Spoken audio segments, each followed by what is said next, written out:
ni ñu leen ko doon waxee ba ñu dooree ba tey suñu gan professeur Daouda Ndiaye la moom moo jiite service parasitologie ca centre hospitalier national Aristide Le Dantec professeur ñu ngi lay nuyu di la ziar. maa ngi lay nuyu naatam di nuyu ñu fi toog ñëpp ci plateau bi.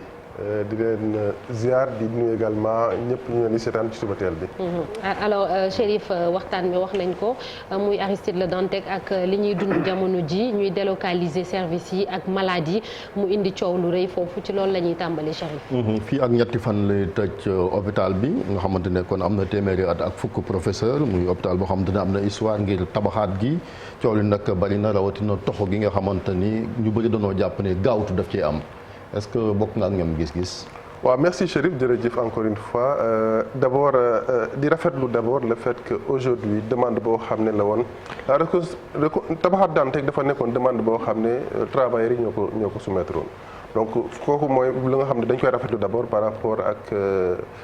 lii nga xam ne Dantec représenté na ko yaa ngi ko wax 100 et quelques années yu nga xam ne tey war nañ ko mën a teg ci conditions yoo xam ne tax ñu mën a liggéey parce que li fi nekkoon moom finalement nekkatul na hôpital donc loolu bu ñu ko weesoo ba pare donc bu ñu ko rafetloo ba pare effectivement ci fan yi dafa am loo nga xam ne dafa xaw a métti bi mooy ci redéploiement activités yi Dantec yi vers d'autres structures naam il faut reconnaître effectivement qu'il y a eu beaucoup de discussions avec l'autorité notamment le ministère de la santé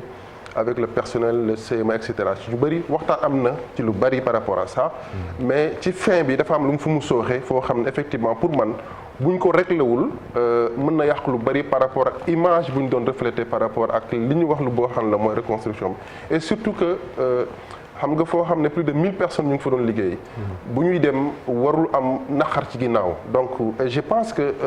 de tous les côtés li ma yaakaar man ku ci nekk lu baax ngay jëm maintenant il y a quelque part où dafa xaw a grillé parce que il y a deux étapes dans cette histoire là am na lu ñuy wax l'arrêt des activités ñun lu nga xam ne moo ñu concerné ku ci nekk ci ñun en tant que chef de service bind nga ne kañ la sa service di arrêté activité man bind naa ko sama morom bind na ko kañ la ñuy commencé activité feneen donc maintenant li indi loolu effectivement dans la démarche dañu doon def par phasage la ñu def dañuy bàyyi ñëpp ñu tabax benn côté bi ñi fexe nu gars yi di corticoter ci biir mais kenn du dem ñuy par hôpital bi pare mais maintenant à la fin effectivement dafa am lu ñuy jël comme décision boo xam ne l'autorité a dit li gën mooy ñëpp dem ñu reconstruire maintenant au jour moment bi ma lay wax c'est vrai que il y a eu des avis divergents par rapport à ça mais globalement gars yi ils sont prêts ils sont en train de le faire. mais est-ce que pare nan pour dem. foofu laa jëm too ma may tuuti rek parce que li ma naan 2 heures dafa am arrêt. ak début des activités maintenant pour déploiement bi dafa am 3 éléments fondamentaux yu ci nekk mooy d'abord le déploiement le transfert des équipements et du matériel de bureau yooyu dañ koy transférer. beneen bi mooy par rapport aux archives. il faut pas nous oublier que ñun ñi ngi liggéey ci hôpital boo xam ne dañ ci def recherche archives yi dafay am lu muy ëllëg lu muy régler lu bari par rapport ak bu ñu amee maladie yoo nga xam ne bu ñu jaaxalee dañu gëstu ci archive yi loolu il faudra les gérer beneen bi nga xam ne également bi nga xam ne ça mooy li fës mooy par rapport au personnel et c'est là où parce que aujourd'hui on a dit le 16 août pour man ci fin bi actuellement il y a un peu de précipitation ça il faut oser le dire et c'est là où j'appelle moi l'autorité mu xoolaat par rapport ak précipitation parce que li mu yàq moo pour muy defar parce que nit ñi aujourd'hui je pense que bañu ñu dem mais demin bi ak urgence bi mooy problème bi donc déférer d'une semaine ou de 2 semaines permettre à ñëpp ñu dem parce que équipement balaa ma ñëw ci personnel bi am na équipement yoo xam ne du comme un dispensaire tu prends les équipements en une journée nga yóbbu wala une semaine am na équipement yoo xam ne yenn état moo koy indi yenn recherche ñoo koy indi il y a des équipements pour les transférer TFM bi tey feneen ça prendra des mois parce que du lu ñuy yëkkati il faut des spécialistes pour le faire maintenant beneen bi mooy le personnel li gën a indi njàqare aujourd'hui au-delà des malades parce que malades aussi ci lañ bokk mais le personnel pour moi c'est important que aujourd'hui l'autorité que ce soit le président ak ku mu mënta yónni ñu rassurer le personnel parce que aujourd'hui pour man le personnel dafa bëri catégorie ci biir am na CDI am na CDD am na prestataires yi am na universitaires et cetera donc am na ci ñoo xam ne li ñuy laaj aujourd'hui mooy il faut ñu am këyit bu leen wóor ne seen avenir c'est sécurisé parce que RAL pour man mënoo nekk ci dëkk pour man président Macky Sall qu'on le veuille ou non am na lu mu liggéey dans le système de santé mi ngi def ay jéego yu baax qu'il faut saluer maintenant li nar a indi tâche par rapport à ça loo xam ne peut-être mën na ko yàqal te xamu ko naam ñi mu yónnee ñi ngi def lu baax mais personnel bi bu ñu leen waxulee lu leer par rapport à ça ba tënkul leen ko rassurer leen ça va créer mais yow aussi les malades yaa nga wax personnel mais ñi nga xamante ni dañ doon feebar di fa fajoo jaaxle. mais moom laa wax maladie j'ai cité le cas des malades moo tax ma ne il faut maintenant pour maladie je reste convaincu man du ma dugg ci loo xam ne peut-être que yaakaar naa ne mënuma critiquer loo xam ne gëw mën a mën je suis convaincu jusqu'à la preuve du contraire que le ministère est en train de prendre ses engagements ak initiative pour que malades yooyu ñu déployer leen ñu continuer seen ci faj. Ils ont un personnel, un système pour ça. Je pense que ñu ngi koy def parce qu'il y a eu beaucoup de réunions, y compris même, j'ai oublié, même le décanat est impliqué, le doyen de la faculté de médecine et le recteur sont impliqués pour solution am. Au-delà même des syndicats. Donc maladie, il faut que ñu xool, je pense qu'ils ont travaillé sur ça. Moi, je ne recevais pas de malades hospitalisés, mais am na ñu doon recevoir malades hospitalisés. J'espère que ñooñu mën nañ leen ñu ngi leen di déployer te dañ leen suivre parce que loolu service yi ñoo koy gérer en réalité avec l'administration. Et nga doon wax ni léegi ñan ci personnel bi ñoom le déménagement bi di gàllankoor ak naka la ñuy saafara seen situation. Bon, la vérité, il faut dire la vérité parce que aussi mooy amul ku mu touché wul soit sur le plan logistique wala sur le plan social man mii di wax ak yow universitaire la j'ai des am naa naataango yu nekk université hôpital ñu ngi leen di déployer c'est vrai que du yomb problème de place moom mën na posé wu du ñëpp mën nañ bañ a am bureau quelque part parce que aussi boo fekkee benn structure bu am ba pare bureau yi fees na bu ñu dañ leen déployer il faut que am ñu waxtaan suñu biir ba xajalante am donc ñun suñu bopp mën nañu am problème de bureau boo nga xam ne dans les hôpitaux par exemple man dama obligé de disperser sama équipe en 3 à 4 structures de santé en plus de l'université par rapport à la recherche mais diagnostic leen ci hôpitaux yi laa ko def donc mooy le personnel logistique donc loolu aussi il faut que le ministère essaie au-delà même du personnel des universitaires les problèmes des archives qu'il faut gérer parce que les moments maintenant pour le cas social les cas sociaux je l'appelle pas que les cas sociaux mais c'est un problème social il y a des prestataires par exemple comme d'autres ñoo xam ne tey dañ fi doon liggéey hôpital moo leen doon fay mais hôpital bi fayeetul leen par exemple est-ce que da leen fay ou pas bu ñu demee feneen loolu il faut mu leer il faut que ñoom ñu tënkal leen ko ci kayit si c'est un appel téléphonique il faut que ñu rassurer leen ñun moo rôle moo aujourd'hui suñu jëlee ni personnel bi déployé nañ leen ci beneen structure sanitaire structure boobu dina def li war mais dafa am lu pour nar a poser problème c'est pourquoi il faut que ñu waxtaan ak gars yi ba rassurer leen ci yenn yi xam nga bu dee Dantec mooy fay parce que par rapport à ses revenus consultant d'assistance Dantec la ñuy fay nit yi par exemple ci yenn yi xaw ma ñaata la exactement ci yenn yi mais du ay 100 francs du 1000 francs plusieurs santé de 1000 ay 1000 5000 et cetera lay doon mais boo bu ñu ci benn dispensaire bu fekkee ci recette dispensaire lay fay tu vois qu'en fonction des recettes le salaire n'est plus le même ça il faut rassurer et pourquoi il faut rassurer qu'on le veuille ou pas on est un pays dans un pays en voie de développement milliardaire bi ba ci ku suuf ku ci nekk yaa ngi fay ay prêt bancaire banque bu lay lebal danaa la boo amee 1000 francs li laa lay jox mais bu demee ba say recette say salaire daanu de les continuer jël est-ce que atteint nañ ou pas et c'est pourquoi je dis pour man c'est là où j'appelle le président lui-même et tous ces représentants ñu wut rassurer les travailleurs au-delà des malades pour seen avenir sur le plan social d'abord et insertion parce que ñooñu c'est des gens qui ont travaillé parfois pendant 15 ans 20 ans 30 ans mais il faut que ñu am fu ñu jëm il faut que ñu am lu ñu rassurer am nañu ay njaboot c'est pour moi là l'appel encore une fois je le précise je suis persuadé que le ministère est en train ñu ngi def lu ñu mën et comme l'administration syndicats yi ñu ngi défendre seen intérêt c'est vrai mais il faut que am lu ñu leen tënk ñu wan leen këyit boo xam ne da leen rassurer parce que pour moi je reste convaincu que lépp loo gis ci table de négociation lay mujjee. mais professeur yaa ngi wax liggéeykat yi xëy na ñoom fii ak 2 semaines 3 semaines mën nañu continuer waxtaan bi pour lijjanti seen préoccupation yooyu mais pour revenir aux malades dañuy délocaliser yenn services yi yenn malades yi ñu tasaale leen gis nañu yeneen structure de santé yi ñoom ñoo ëpp jafe-jafe fuuf dem lu ci mel ni bu Ngor ñoom nee nañ service urologie bi ñëw na ba pare am na yeneen service yu formulé woon demande waaye jotuñu faa ñëw dégg nañ tamit ñiy jiite xeex cancer bi wane seen njàqare bi ñu am ci ñu amee maladie chronique yi ñi nekk soins palliatifs par exemple nga xam ne mënatuñ leen faj daanaka muy ay inquiétudes yu bari yoo xam ne nit ñi ñu ngi koy am ci maladie ñoom lan lañ leen mën a wax jamono ji pour mën a dalal seen xel ñi ñu ngi naan dañ leen di yóbbu Touba feneen ak feneen xaj na hôpital Ahmadoul Khadim tane na lu bees la mais yeneen yi ñoom ñoo gën a feebar ñëpp daanaka. waaw loolu ci encore pour ñun ñooy dalal xelu doomu aadama parce que aussi ñun on est là pour les populations. D'abord ku ci nekk am nga responsabilité booy jouer.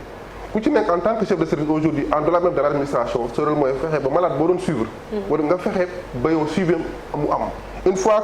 que yow am nga foo yóbbu personnel bi après nga fexe ba malade bi suivi du mën a posé wu mën na métti au départ ça c'est clair c'est dans la précipitation day métti mais je suis convaincu que après quelques jours quelques semaines cette histoire va être réglée maintenant et encore une fois je sais que le ministère mi ngi ciy liggéey ci li ñu xam parce qu'il y a eu beaucoup de réunions pour que c'est vrai qu'il dina am benn blocage à un moment donné mais après un suivi se pose day am pour que les maladies qui étaient là dinañu mën a déployer ailleurs de façon convenable mais dans tout ça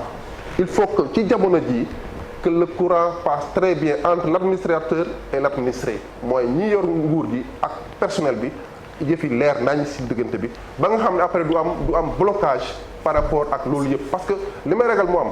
bu fekkee gars yi ab dem nañ ba démotiver te ñoom acteurs principaux lañu par rapport à cette histoire là c'est pas le ministère qui va seul gérer ce problème de transfert des hôpitaux des malades si le personnel n'est pas impliqué à tous les niveaux je pense que population bi ñoo ciy en pâtir c'est là où l'appel doit se faire. cette impression parce que démb dafa mel ni dañoo ci ay xibaar yu ma dégg dañoo couper ndox bi ngir maanaam pamtee leen bi ngir ñu gaaw a génn. Bon c'est vrai que xam nga agenda état dafa am agenda moi encore une fois c'est loolu dañuy rafetlu travail et construction bi c'est vrai que puis bon comme nangu nañu dem jox gars yi ay un an peut-être mais ce qu'il faut mooy aujourd'hui l'urgence mooy que comme pamti boobu il faut que fekkee ne am na il faut ñu arrêter ko te effectivement urgence mooy le 16 août gars yi war nañoo dem pour man le 16 c'est aujourd'hui 16 dafa jot donc de déployer c'est-à-dire que différer d'une semaine ou 3 semaines bu régler lii pour man mooy gën am impact que li mu nar a yàq sur le plan psychologique parce que aujourd'hui psychologiquement ces gens-là même bu ñu demee feneen mën nañu am problème de motivation te un personnel médical qui n'est pas motivé je pense pas que performance am dina egg fa la par rapport. Professeur justement ci aspect boobu dafa am loo junj ñaari question yu gàtt rek benn bi mooy chef de service yi nga wax sànq da nga ne xëy na problème place bi na posé wu mais au-delà problème place bi problème de compétence et d'autorité de pouvoir yow chef de service bi nga nekkoon Dantec nga dem ñu yóbbu la ci beneen structure nga fekk fa sa naataango professeur nekk chef de service nan ngeen di gérer seen diggante côté pouvoir. C'est un excellent point. Voilà et deuxième question très rapidement mooy financement motivation bi dañoo jaay terrain lu toll nii si je ne m'abuse 3 hectares pour reconstruire yeneen 3 hectares xaalis am na 3 hectares quand même en plein centre-ville ce sont des je ne veux pas raconter des bêtises mais au moins des milliards est-ce que du si xaalis boobu la yoroon jël pour compenser un peu voilà motiver le personnel bañ ko teg rek ci recette u structure bi ñuy dem en sachant que recettes yi mën na gën a néew li ñu doon am Dantec. foofu laay mujjee avant may jël parce que premier point c'est extrêmement important. bu bi mooy man gis nga Souleymane dama sax pousser affaire li jaay hôpital encore une fois président Macky Sall est face à son histoire par rapport à li mu liggéey ci santé lu ñuy rafetlu ça il faut l'accepter moi j'ai fait le tour du monde. Sénégal est en avance par rapport à beaucoup de choses sur le plateau de infrastructure lii muy def c'est une bonne chose mais defin bi mën na yàq lu bari donc ce personnel là pour man moom c'est pourquoi je l'interpelle directement quels que soient les autres moom moo am pouvoir tey ne ok bàyyi naa lii def lii parce que personnel bi pour man il faut ñu insérer leen de façon claire parce que ñenn ñi ne benn partie bi presque dañ leen jël mais pour man ku ci nekk ci personnel boobu tey am nga njaboot liggéey ba xëy ñu ne la dàq nañ la wala mënatul liggéey ko il faut l'éviter lu ñu mën a def ba sécuriser ce personnel là fu ñu jëlee xaalis il faut le faire pour que ñi nga xam ne liggéeyal nañu même bu ñu leen sargalul ñu fay leen loo nga xam ne wala jox leen loo nga xam ne dañuy continuer yor seen njaboot ça pour moi c'est important il faut qu'il trouve les moyens de le faire c'est le père de la nation on l'interpelle en tant que papa doomu aadama yi moom mooy kilifa réew mi. mais le ministère de la santé dans tout ça parce que président moo ministère bi moo war a président réalité bi. waaw mais peut-être tu sais parfois c'est pourquoi parfois à un moment donné fu lu demee nii am yow yaay dem directement accès ak wax leen laaj la lan moo xew parce que am na loo xam peut-être que nettali sax mën na yàq yenn yi wala information bi du jàll. mais s'il pose de problème avec ces personnes te li ma gëm mooy ñii sont prêts à négocier à bàyyi lu bari pour ma yaa yoo affaire salaire je suis persuadé que ñenn ñi ils sont prêts à bàyyi yenn avantages yi. C'est pourquoi je reviens par rapport au premier point. Nous, les chefs de service, moi qui te parle aujourd'hui, j'ai préféré affecter d'abord mon personnel. Man fu mu toll nii dama ko fenn mais mon personnel il faut que ma insérer parce que ay jeunes lañ dañu war a liggéey ay jeunes lañ ñoo am lu ñu war a prouver dañu war a am carrière et cetera ñooñu laa réglé ba pare. man xamaguma fu ma jëm mais c'est pas important parce que moi avant tout je suis un enseignant. J'ai l'université mun naa leen coiffer. Et li ñu d'accord mooy te loolu sax mooy li yoon c'est pas un problème de gérer un service ce n'est plus important. yéen fexe leen ba dimbali population bi service bu ngeen dem nekk leen ki gën a nekk gradé ci système bi que ce soit un professeur nangul l'infirmier mu jiite la nangul le médecin mu jiite la c'est ce que nous chefs de service nous avons accepté l'histoire de hiérarchie de chef de service on l'a poussé de côté parce que c'est pas notre priorité pour dire que lu bàyyi nañ ko parce que un professeur titulaire nga ñëw ci centre de santé nga fekk fa personnel kooku war nekk chef bi nga nangu ko c'est parce que am na loo bëgg a defal si réew et c'est ça là où c'est pourquoi ñooñu nag il faut ñu wax mais kaaw sa service yow fan lañ dem par exemple bu ñu jëlee bon man bind naa ay notes yoo nga xam ne ak d'accord ak ñoom des personnes dañuy d'accord yóbbu naa ñenn ñi institut ISS d'hygiène sociale ñenn ñi ngi dem Dalal Jàmm ñenn ñi ngi dem Fann Abass Fann ñetti structure yooyu def naa moom laa wax Dalal Jàmm Fann institut d'hygiène sociale ñoo xam ne leen di répartir ku ci nekk da ngay dem yóbbaale équipement pour aussi bu ñu ñëwee ñu jën jàppale structure yooyu donc le matériel bi ñu récupéré foofu la jëm mais yenn recherche yi man j'ai préféré le garder à l'université parce que mu ñu am plateau yoo xam ne mën nañu ko am feneen wala structure pour le faire donc on le garde et c'est ce qui se passe au niveau de l'université man c'est le professeur que j'interpelle parce que étudiants yi aussi am nañu ñoom tamit seen wàll ci yëf yi muy enseignement encadrement mais également la recherche qui est fondamentale aussi ci liggéey bi ngeen def ñooñu aussi seen préoccupation lan lañ koy jëlee en charge pour que seen njàng bañ a am rupture la recherche aussi continuer dans les conditions normales. Et c'est pourquoi je salue l'intervention du doyen de la faculté de médecine et de pharmacie le professeur Bara Ndiaye y compris même il y a même mercredi on a vu le recteur on a discuté pour que enseignement boobu mën a bañ a impacter mooy lan étudiants yi tey suñu rôle primaire en tant qu'universitaire mooy étudiants yi ñu former leen sur le terrain donc ñu ngi liggéey pour après bu école ubbee fekk ñun ñëpp am nañu point de chute ñu delloo leen ñu transférer leen ci structure yooyu pour ñu liggéey parce que formation li muy laaj leen rek la c'est le personnel technique et également les équipements donc quel que soit cadre boo ko defee fii ba Diamniadio fii ba Touba fii ba Sangal ba Saint-Louis les gens vont s'en sortir donc mais il faut que ñu am point de chute boobu parfois mooy li difficile c'est pourquoi je disais parfois il y a même des problèmes de bureau qui se posaient mais c'est là où l'université a pris ses engagements pour ñenn ñi nga xam ne ñoo yor enseignement yi les DU les responsables d'enseignement ñu wute leen ñoom ak seen secteur fi ñu nekk en attendant pour gérer parce que l'urgence là ku ci nekk yéen même Malick su ngeen xamee ne jàpp ne lii war na mën solution c'est un problème national chaque acteur a un rôle à jouer et c'est là où on interpelle chacun que ñu bàyyi intérêt yi de côté que ñu bañ koo yóbbu fu mu bokkul que ñu déplacer débat ñu teg ko un intérêt national où les populations sont au cœur et les universités les enseignants les étudiants également sont au cœur suñ ko defee rek je pense que l'objectif final dina atteint te liñ ci ragal du am. l'autre grosse préoccupation Chérif wax na ko léegi mais dafa mel da nga ko brosser rek dem mooy les archives parce que hôpital bi am na 100 ans te ku nekk ci ñun ku fay faju am nga ay archives yu nga xam ne dossier médical bu nga xam ne denc mi ngi foofu tey est-ce que jëmuñu ci risque bu nga xam ne dañuy perte yenn archives yi wala yenn dossier médical yi dootuñu xam fan la féete. et c'est là où également j'interpelle le ministère pour ñu bàyyi ci xel parce que on a eu une réunion il y a 3 jours le problème des archives s'est posé amaguñu parce que ay centaines de caisses de valises kenn xajul ci kër quoi. donc n'importe qui sax war ko manipuler. déjà parce que loolu mooy mémoire Dantec mooy histoire Dantec. mooy mémoire histoire de tout ce qui a été fait y compris des impacts sur la formation que nous faisons. ëllëg encore une fois bu beneen pandémie amee feneen. ñu gis ne Dantec géré woon na ko archives yi la ñuy def mu laaj leen bu wax ñu lan lañ ko faje woon. Si ces archives disparaissent c'est une histoire c'est une pan de l'histoire qui va s'écrouler pour le Sénégal. Donc que ce soit l'État il faut que ñu def et c'est pourquoi je sais que le recteur même a dit il va essayer de faire lu mu ci mën mais xam naa ne mënul lépp. Le doyen de la faculté des médecins ñu ngi wut mais interpeller également ministère kooku également c'est un élément extrêmement important bu ñu dul bàyyi et ça concerne beaucoup de documents yoo xam ne warul naax saay warul réer et c'est pourquoi je reviens encore les soirs de il faut communiquer de façon claire avec ba tension bi wàcc. te loolu moom bu tension bi wàcc numérisation du ci pexe. mais justement. je pense que numérisation. oui mais am na documents yoo xam ne aller dans les plus grandes bibliothèques du monde am na y a des documents yoo xam ne ba léegi sous forme de documents lay doon kooku c'est l'histoire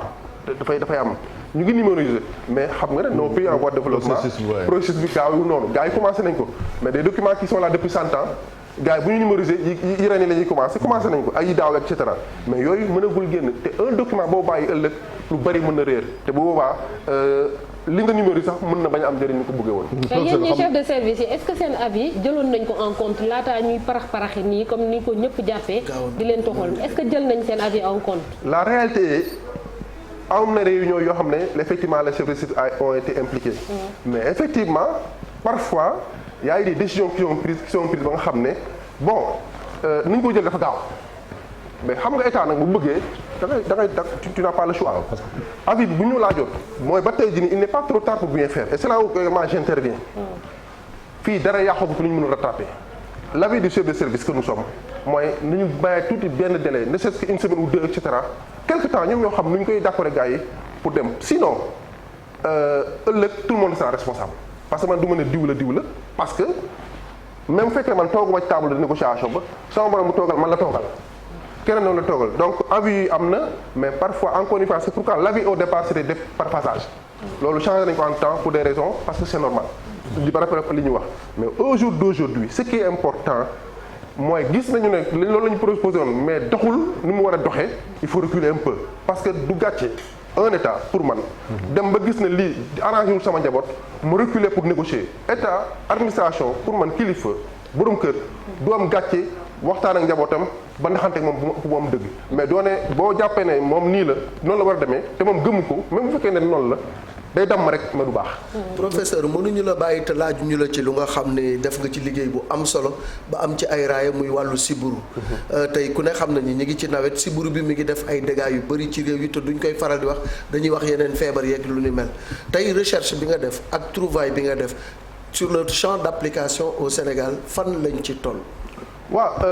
wax dëgg yàlla Sénégal am na ci jéego yu rëy rëy yu ñu def et c'est le moment nga may ma sax ma def benn appel par rapport à ça parce que gis naa y a beaucoup d'inondations. seen naataango Awa Mbaye defe naa wax na ma barki dem pour ñu waxtaan ci loolu mënd bi am na taa am na ñëpp xam nañu fan yooyu yokku nañu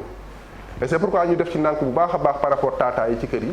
parce que yoo bi si wuri moom mi ngi ci ba léegi c'est vrai que Sénégal est en avance bi may wax yow di samedi je reçois des Éthiopiens pour jàngat ñëw jàng Sénégal lan la ñuy def ci sibiru ci recherche pour mën ko déployer foofu les Guinéens doo suñu voyagé actuellement ñu ngi sama service fële centre bi SIGAS pour également xool nan la ñu mën a jàngat donc jàngat yooyu te sibiru bi moom wax dëgg yàlla mënuñu moom man maay sama première arme de guerre de bataille parce que loo xam ne mooy touché toute l'Afrique 95% mortalité yi fii la plus de 500 000 morts par année loolu jégg yu bëri am na ci donc Sénégal est très en avance même si des na lu bari parce que pour moi l'objectif c'est l'élimination eggaguñ fa les autorités sont en train de faire lu ñu mën def état mu ngi ci jàpp bu baax les partenaires également mais pour moi on est en bonne voie pour aller vers l'élimination d'ici 10 ans inchallah. Chérif, dernière question. pour revenir en contrat ci Dantec parce que ñu ngi naan presque 90% personnel bi ay contractuels wala ñu nekk ci situation précaire est-ce que war ñoo jàngat ci lii aussi. maanaam recrutement yi aussi ci structure de santé yi maanaam doon jàpp ni sax pour lutter contre le chômage hôpital war na cee te du rôle hôpital ku ne xam ne professeur ku am xam-xam wala amoo qualification yenn domaine wala fa nekk di fa liggéey. waaw loolu aussi beneen cas la boo xam ne bon dans tous les milieux de ko fi gis c'est pour man c'est pourquoi tu l'as bien dit jàngat la pour après ci lu bari parce que c'est pourquoi recruter par rapport à des besoins c'est important n'empêche nag pour man sama xel bu gàtt. damaa jàpp ne kilifa bu jëlee ba ne damay recruter kooku responsabilité am la pour li muy jël mu jàpp ak yàlla que ne loolu mooy lu baax maintenant effectivement c'est pas toujours le cas et parfois boo toogee ba tey ci recruter woon ne la léegi dañuy xool nan lañ jël ak ñu dul jël c'est-à-dire que mooy peut-être tu acceptes que peut-être ñi nga recruter woon ñëpp baaxuñu woon peut-être ça pose problème loolooy cas bi soo ko mea culpa la donc pour moi mun na nekk même bu dee benn personnel ça pose problème parce que on parle de santé et c'est pourquoi à partir de maintenant nit ki mën nga ko déployer ci yeneen secteur mais santé dafa doy waar. santé loo xam ne la boo ci juumee rek mu yàq lu bari donc interpellé nañ leen pour année mais encore une fois nañu dimbali ba tey priorité bi mooy le personnel là ñu wax ak ñoom rassurer leen sécuriser leen pour ñu mën a dem tranquillement. ak maladie merci beaucoup. dañuy jaal ba mu ko mooy professeur Moussa Seydi yaay moom moo gaañu. on en profite. professeur Seydi pour jaale ko waay démb la dëddu. j'ai pas encore reçu. yal na ko yàlla yoon xare ko aljana ñu ngi koy jaal professeur Seydi nga xam dañuy seetaan saa su nekk mooy ak taxawaayam. waaw ñu koy Sénégal. ñu koy jaal bu baax kooku suñu mag la suñu xarit la te ku liggéey lu bëri la Sénégal gis nañ ko Covid bi gis nañ ko feneen. donc yàlla na yàlla may ko xol bi mu ko muñee yàlla xaare ko àjjana te teg loxoom ci njaboot bi. nataalam di wax ci moom